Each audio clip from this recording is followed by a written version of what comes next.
Welcome to the deep dive. We are really glad you decided to join us today. Yeah, it's great to have you here. We have a profoundly layered stack of source material sitting right here on the table today. We really do. We are going to be exploring excerpts from a deeply atmospheric story.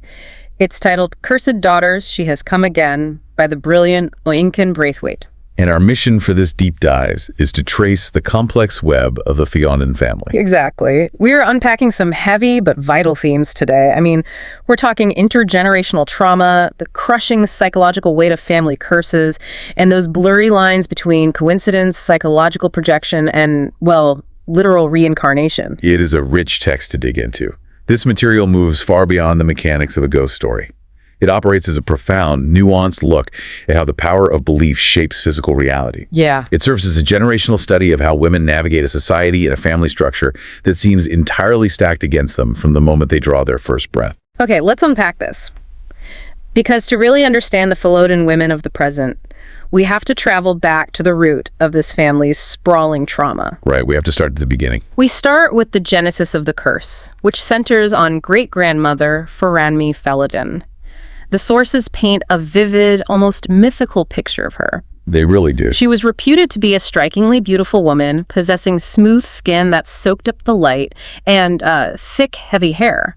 But her physical appearance is almost secondary to her fierce entrepreneurial drive. Oh, absolutely. By the age of 10, her purse was already heavy with kovos. Which is the lowest denomination of Nigerian coins, just highlighting her grassroots hustle. She earned this money by crafting baskets, knitting clothing, and plaiting hair. Her father educated her, but the text is very clear that he did this solely because he had high hopes she would fetch a massive bride price. Yeah, that detail immediately sets up the socioeconomic reality of Eniiyi's existence. Her value is inherently tied to her commodification.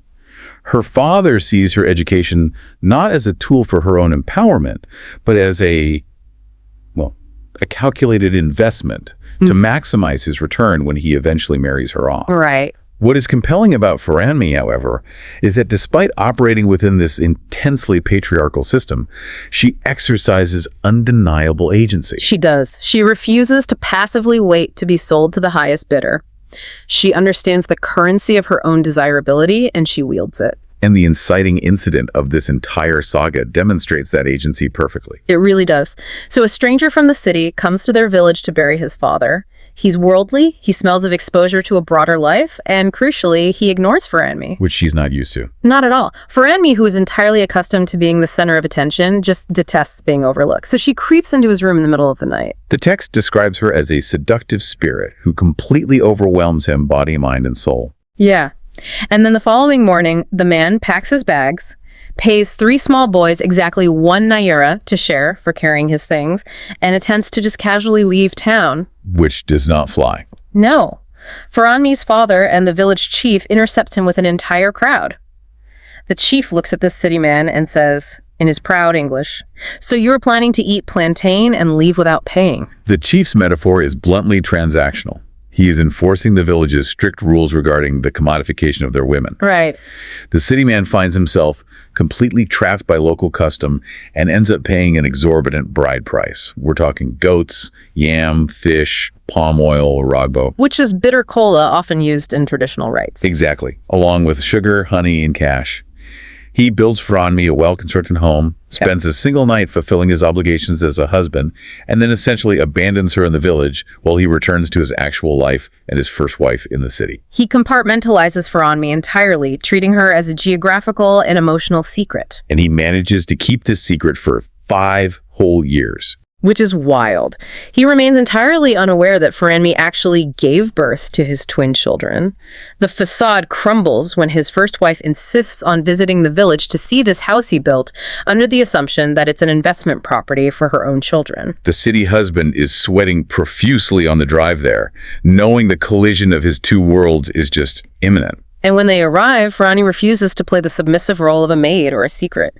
She meets the first wife with her head held high. The husband, like a coward, just abandons the 2 women to sort themselves out while he retreats to greet the chief. Yeah, and 45 minutes later, the village hears high-pitched screams. They find the two women locked in physical combat. Their clothes are torn, revealing their nakedness, and blood is trickling down from nail-deep scratches. This physical altercation acts as the epicenter of the trauma. As the women are pulled apart, the first wife delivers the curse that will echo through the Falodun bloodline for over a century. The specific phrasing of the curse is crucial. I want to read this directly. The first wife looks at Franmi and says, "It will not be well with you. No man will call your house home. And if they try, they will not have peace. Your daughters will pursue men and lose their hold on them. Your granddaughters will love in vain. Your great-granddaughters will labor for acknowledgement, but they will fall short of other women. Your descendants will suffer for man's sake." What's fascinating here is the psychological precision of that curse. It targets the exact vulnerabilities of a patriarchal society where a woman's status, stability, and safety are entirely tethered to her ability to secure and keep a man. Yeah, the narrative asks you to consider the nature of this curse.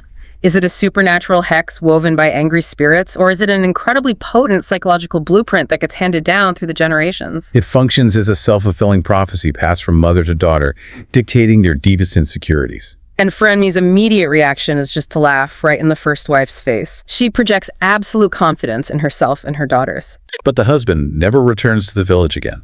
No, he doesn't.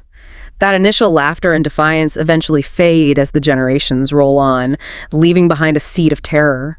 The narrative then shifts radically, moving from the rural village to the sprawling, chaotic city of Lagos in the year 2000. A massive jump. We follow Ibn, a direct descendant of Franmi. Ibn is standing in the Eniiyi cemetery under a relentlessly hot sun, burying her 25-year-old cousin Monife. The contrast Braithwaite creates in this cemetery scene is masterfully oppressive. There's a profound, world-shattering grief taking place in a setting that refuses to accommodate it. Yeah, the environment itself feels hostile to Ibn's mourning. The sensory details really underscore that hostility. Ibn notes that the weather is wrong. I mean, it should be the rainy season, yet the sky is crystal clear and the sun is beating down on them. She is heavily pregnant, sweating profusely, fanning herself with a limp palm frond. And off in the distance, she hears the celebratory soundtrack of a totally different funeral. Right, there is the gubbin gubbin gabo of a talking drum and trumpets. She sees people in matching Ankara Aso Abi. Those vibrant uniform fabrics families wear to signify unity at Nigerian celebrations. Exactly, they're laughing and skipping over graves because they are celebrating someone who lived to be 80. Meanwhile, Ibn is burying a cousin cut down at 25. Notice how isolated Ibn is in her grief. Her mother is wailing beside her, performing the loud, culturally expected mourning. Ibn, however, internalizes the devastation. She watches Monife's ex-boyfriend, Tolu, walk away with extreme emotional detachment, offering only one-word answers to condolences. She harbors an intense, burning condemnation toward him, but she suppresses it entirely. She suppresses her physical discomfort until a hawker in a dirty singlet notices her massive belly and hands her a sachet of pure water. The common plastic bag drinking water sold on the streets. Right, he just hands it to her for free. She sits on a stool, drinking this water, waiting for tears that refuse to fall. But that internalized pressure has to go somewhere. It does. When she finally returns to the Falodun ancestral home, the emotional dam breaks. This house acts as a character in its own right. It really does. It is a museum-like hoarding space with a leaky kitchen, low ceilings, and dark corridors. When Ibn walks into the hallway, she realizes something is profoundly wrong. Her Aunt Bunmi, who is Monife's mother. Who is forbidden by traditional taboo from attending her own child's burial. Right, she has systematically removed every single photograph of Monife from the walls. The graduation photos, the beach photos, all of them have been erased from the house. To understand the violence of this act, you have to look at the family's underlying coping mechanism. The spiritual advisor, the ever-present Mama G, has convinced them that erasing Monife's image will prevent her spirit from lingering and causing more harm. It is an act of deep superstition rooted in fear. But to Ibn, who just left her cousin's body in the dirt, it feels like an aggressive, unforgivable erasure of Monife's very existence. Ibn is furious. She marches through the house, screaming for her Aunt Bunmi. Her mother chases her, begging her to calm down, her heels clapping against the concrete. Ibn confronts her aunt, who is flanked by Mama G. Mama G plainly states, "It is best this way," or her spirit might linger. Ibn's inner monologue in this moment is pure rage. She contemplates murdering Mama G and burying her on the family grounds. And then the physical toll of that rage hits. She takes 5 steps toward her, and then a massive puddle of water gushes onto the floor. Eben's water breaks 7 weeks early, triggered by the sheer, unadulterated fury and grief of the afternoon. If you connect this to the bigger picture, Eben's physical body is mirroring the psychological rupture of the family. The family's desperate attempt to control their trauma by erasing the past forces a premature, violent rebirth. Yeah. They attempted to close the door on their grief, and instead the suppressed emotion physically manifests in a traumatic early labor. And the terror only escalates from there. Eben is rushed to the hospital and survives a brutal, agonizing delivery. They hand her a tiny, fragile baby girl. For a brief moment, Eben is engulfed in a joy so concentrated it feels indistinguishable from grief. But then she notices the baby's eyes are wide-set and downturned. The nurses marvel at the baby's incredibly thick, coily hair. It is the exact same hair Monife had. The physical markers are subtle at first, but they are undeniable. Eben's subconscious immediately recognizes the implication, setting the stage for a profound psychological break. Later that night, in the dark, groggy hospital room, Eben wakes up to a terrifying sight. A figure is moving toward her baby's cot. It's not a nurse. It's a woman with long, slender legs, wearing an oversized pale shirt, barefoot, but with a thin chain around her right ankle. It is Monife, the cousin she just buried. Monife silently lifts the newborn out of the crib and rocks her in the dark. Eben is paralyzed by medication and terror. She drags herself across the floor, begging Monife to stop, but her vocal cords are paralyzed. She wakes up back in her bed, her face wet with tears, her knees grazed, desperately convincing herself it was just a vivid hallucination brought on by trauma. This raises an important question for you, the listener, as you navigate this text. How much of this sequence is the medical trauma of a premature birth mixed with profound, unresolved grief?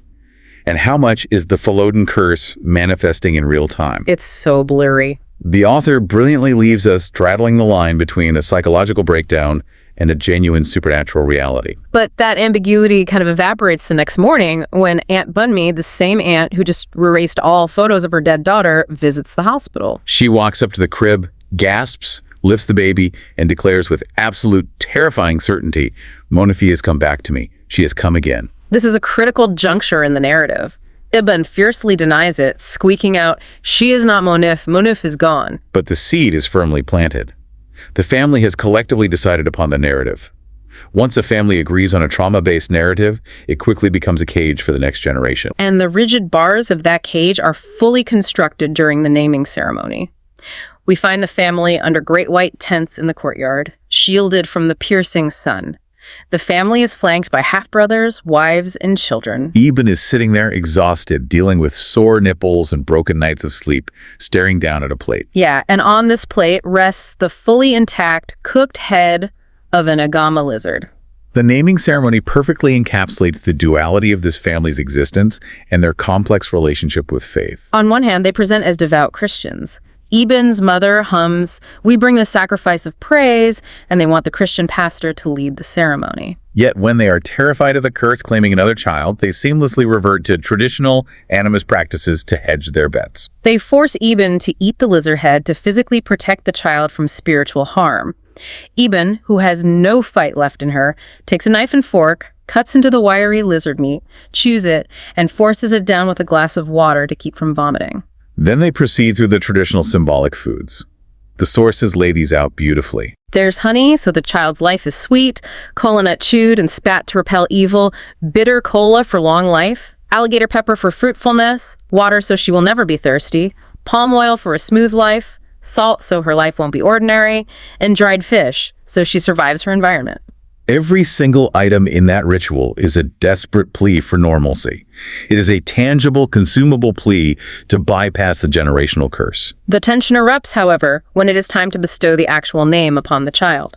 Aunt Bunmi drops money into the bowl and publicly names the baby Moditund, which translates to, "I have come again." She fully leans into the reincarnation narrative, claiming the baby is her deceased daughter returned. But Oben stands up in front of the entire gathering and defiantly announces the name she has chosen, Eniiyi, which means a woman of integrity. She declares to the crowd she will be better and greater than they. That is a profound act of rebellion. Eben is attempting to forge a new, unburdened path for her daughter, completely severing her from the traumatic history of the Falodun women. But intergenerational trauma cannot simply be wished away, especially when you examine the coping mechanisms of the older women residing in that very house. No, it is deeply ingrained. Here's where it gets really interesting. Let's examine how the older generation, Iben's mother Kemi and Mo's mother Bunmi, actually navigate the shadow of this curse. Kemi's strategy is essentially to outrun the curse through a relentless pursuit of men. The text details her harrowing history. She was married off at 17 to an old man who won her over with trinkets. After he dies, her second husband proves to be violently abusive, forcing her to flee while heavily pregnant. Her third husband is ridiculously wealthy, but maintains a bottomless list of girlfriends. Kemi, terrified of catching a disease from his infidelity, confides in her doctor, has an affair with the doctor, gets pregnant with Iben, and is subsequently thrown out by her husband. Now in her 50s, wearing spandex and wonder bras, Kemi is desperately hunting for her fourth husband, maintaining a flawless, hyper-feminine facade at all times. Kemi represents a survival mechanism often seen in deeply systemic trauma. She becomes the architect of her own commodification. She has internalized the patriarchal rules of her society.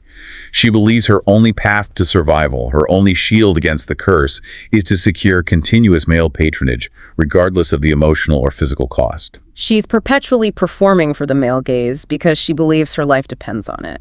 Her sister, Bunmi, takes a completely different yet equally destructive approach. Bunmi's husband left her years ago for a younger woman and started a whole new family. But Bunmi refuses to accept this reality. Instead of moving forward, she retreats into the spiritual underground. The text describes a scene where Mo walks into her mother's room and finds it completely dark, the windows tightly shut.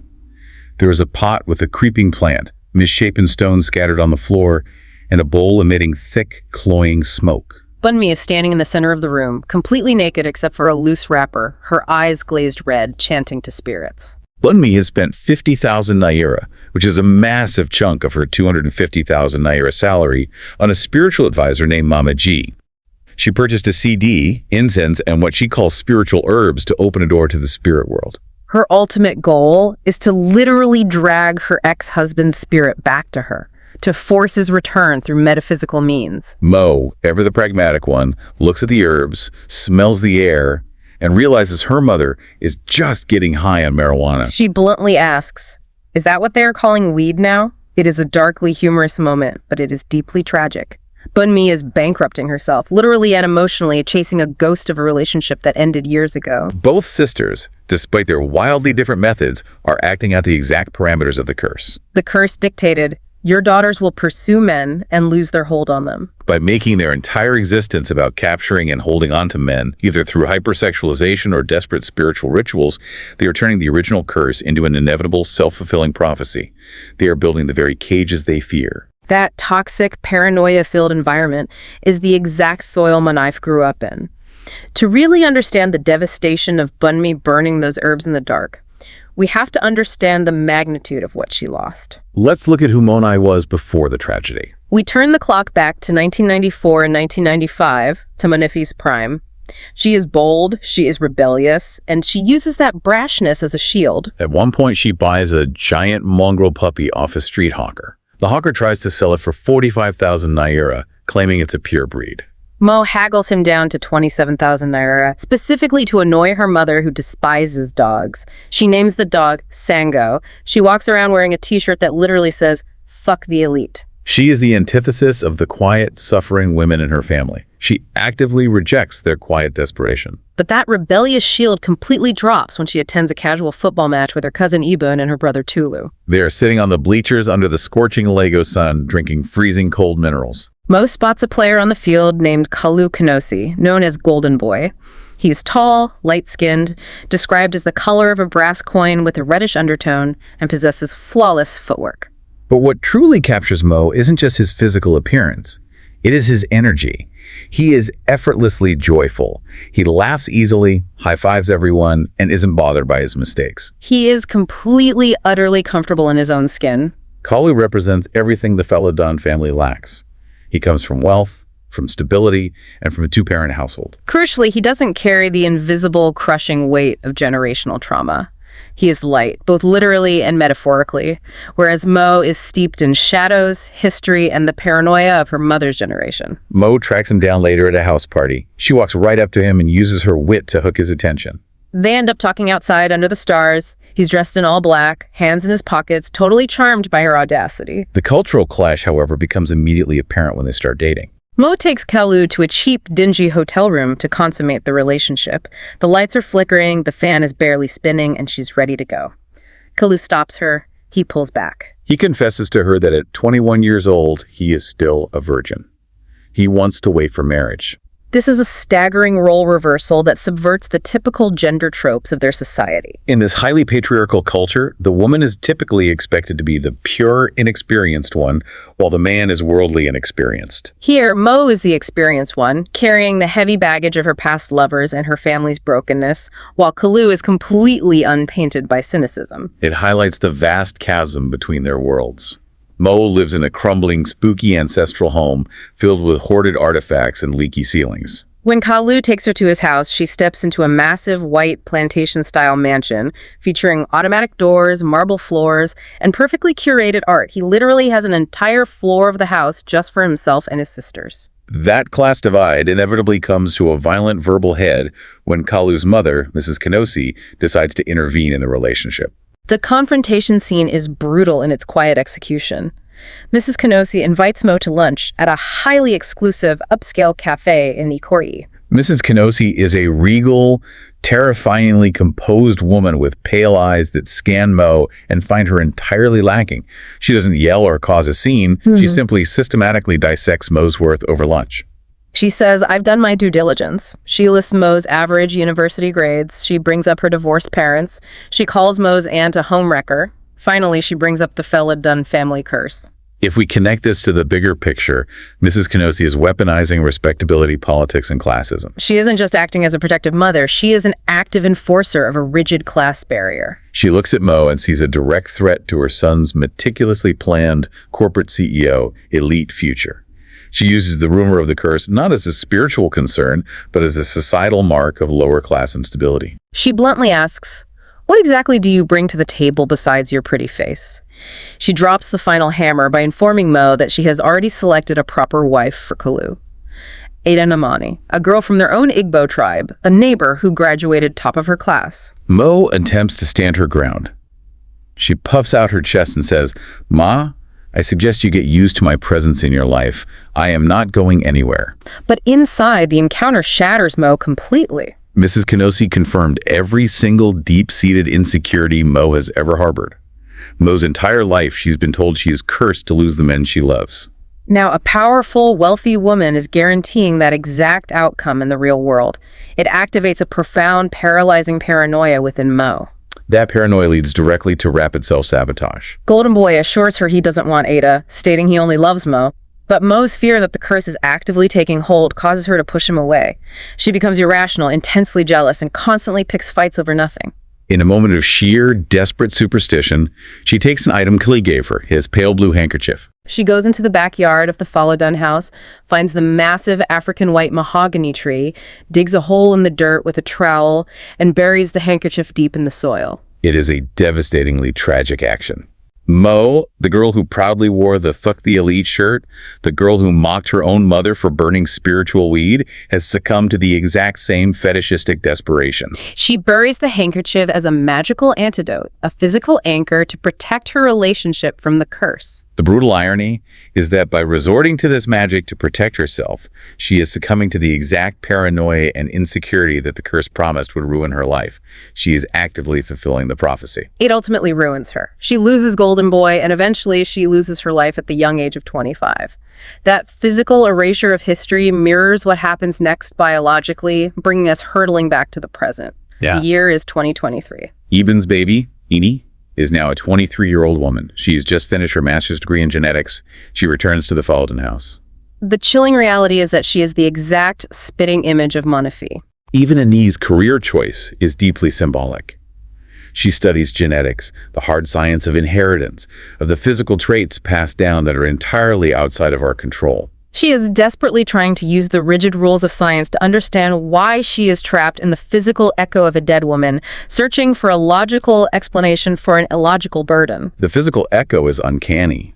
Sango, the dog Mo bought decades ago, is still alive, gray and hulking. He completely shadows Eniiyi, treating her exactly as if she were Mo returned. The most heartbreaking proof of this physical mirroring happens when Eniiyi goes to greet Grandma West. Grandma West is suffering from severe dementia. Her mind has stripped away the present, entirely erasing the last 2 decades of family history. When Eniiyi walks into the dark, musty room and opens the curtains, Grandma West looks at her and says, "Monife, where are my glasses?" Imagine the psychological weight of that interaction on a 23-year-old trying to establish her own identity.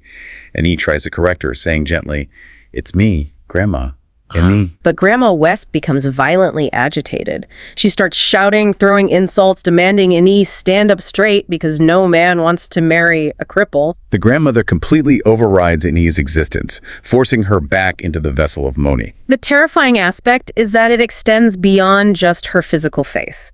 The sources revealed chilling, undeniable connections that defy simple genetic explanation. When Eniiyi was a toddler, Eben was cooking plantains and hot oil splashed on Eniiyi's ankle. The burn healed into a very specific shape. A scar identical to a scar Moni had on her thigh from running into the road to escape a beating as a child. Even more unsettling is the childhood sleepwalking. Eben catches 4-year-old Eniiyi walking out of her bed in the middle of the night, fast asleep. Eben follows her out into the dark. Where does the child go? She walks out to the backyard, straight to the African white mahogany tree, and sits down exactly where Moni buried Kalu's pale blue handkerchief years before. Eben tried so hard to raise Eniiyi differently, naming her a woman of integrity to keep her away from the curse. Yet Eniiyi naturally adopted Monife's specific mannerisms. She even favors her left hand naturally, just like Mo did. Even has to watch her daughter involuntarily morph into the cousin she buried in that hot cemetery. This raises a profound philosophical question for you to consider. How much of our identity is actually ours? How much is projected onto us by the unresolved trauma and desperate expectations of our parents? Eniiyi is fighting a two-front war, her biological inheritance and her family's psychological insistence that she is a ghost reborn. That war ultimately comes to a head in her dreams. For years, Eniiyi had experienced a recurring, silent dream. She sees Monife standing by the ocean, staring out at the water, peacefully drawing circles in the sand. Monife never speaks in these dreams, but suddenly, in 2023, the dream shifts. The ocean waves become turbulent. Monife turns around to face Eniiyi. She is crying. Moni finally speaks, but she uses Eniiyi's own voice. She says, "Not again." Not again. It serves as a warning from the subconscious, or perhaps a warning from beyond the grave. The cycle is threatening to repeat. The curse is circling back, demanding the suffering of the next generation. This leads us directly to the dramatic, real-life climax of the source material. Eniiyi is at Elagushi Beach with some friends, including a guy named Fungsho and an arrogant guy named Kunle. It's a typical Lagos beach day. Trash scattered in the sand, loud music thumping, nobody actually swimming in the ocean because the water is notoriously murky and dangerous. Suddenly, the beach gatekeeper starts shouting frantically for everyone to leave the water because a man has been swept out to sea by the undercurrent. Eniiyi's friends do nothing. They just start packing up their mats, ignoring the crisis. But Eniiyi looks out, sees a hand break the surface of the water, and without thinking, she sprints toward the ocean. This action is a critical divergence from the Falodun women's history of passivity and victimization. Instead of waiting for the curse to happen to her or hiding in a dark room burning herbs, Eniiyi takes direct physical action against the tide. She dives into the murky, turbulent water. She fights the violent waves that attempt to pull them both under. She manages to grab the unconscious man, twists his arm over her shoulder, and physically drags his dead weight back to the shore. She collapses exhausted on the sand. Bystanders perform CPR. The man coughs up seawater. He opens his eyes. As he recovers, Eniiyi notes that his eyes are exceptionally beautiful. This ending operates as a masterpiece of narrative ambiguity. Is this the curse beginning anew? Has Eniiyi just rescued the very man who will eventually bring her the profound suffering promised by the first wife's curse all those generations ago? Or, by physically diving into the dangerous waters and saving a life, has Eniiyi actively broken the cycle of tragedy that claimed her aunt? She didn't bury a handkerchief in the dirt in fear. She pulled a man from the sea in an act of profound courage. So what does this all mean? We've traveled from a rural village confrontation over a bride price to a hoarder's house echoing with suppressed grief to the bustling, murky waters of Elagushi Beach in 2023. We've seen how profound grief, deep-seated superstition, and suffocating societal pressure warped the lives of the Falodun women across decades. It forces you to ask, how often do the stories our families tell about themselves become the exact cages we live in? Acknowledging the curses, which we can clearly understand in modern terms as generational traumas, in our own lives is the vital first step to ensuring we don't pass them on. The Falodun women were so terrified of the curse that they spent their entire lives running directly into its jaws. True freedom only comes from facing the history head-on, not erasing the photographs from the walls. I completely agree. I want to leave you with a final, lingering thought to mull over. Think about the genetics of behavior. Dee spent years studying genetics to understand the physical reality of her face, her hair, her scars. Science can explain the physical traits, but it can't always explain the inheritance of a soul or the weight of an expectation. If you were told your entire life that you were the exact replica of a tragic, doomed ancestor, how much of your life would you spend desperately trying to prove your family wrong, and in doing so, accidentally fulfilling their exact prophecy? Thank you for joining us on this deep dive. Take a hard look at the stories written into your own family histories.